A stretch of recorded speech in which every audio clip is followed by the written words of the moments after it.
ദൈവത്തിന് സ്തുതി. സങ്കീർത്തനം 92.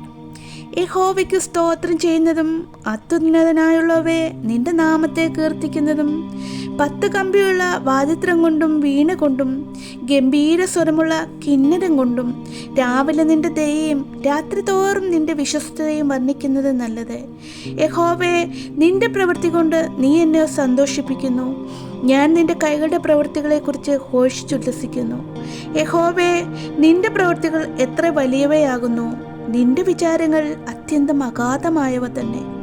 മൃഗപ്രായനായ മനുഷ്യൻ അത് അറിയുന്നില്ല, മൂഢൻ അത് ഗ്രഹിക്കുന്നതുമില്ല.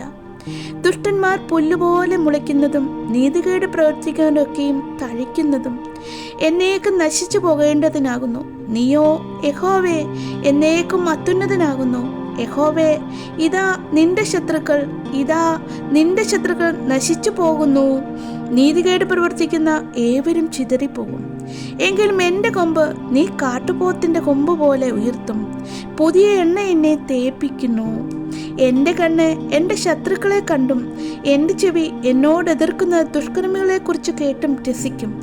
നീതിമാന്മാർ പന പോലെ തഴയ്ക്കും, ലെബാനോണിലെ ദേവദാരു പോലെ വളരും.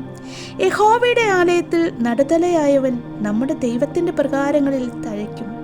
വാർദ്ധക്യത്തിലും അവൻ ഫലം കായ്ച്ചുകൊണ്ടിരിക്കും. അവർ പുഷ്ടി വെച്ച് പച്ച പിടിച്ചുമിരിക്കും. യഹോവ നേരുള്ളവൻ, അവൻ എൻ്റെ പാറ, അവനിൽ നീതികേടില്ല എന്ന് കാണിക്കേണ്ടതിന് തന്നെ.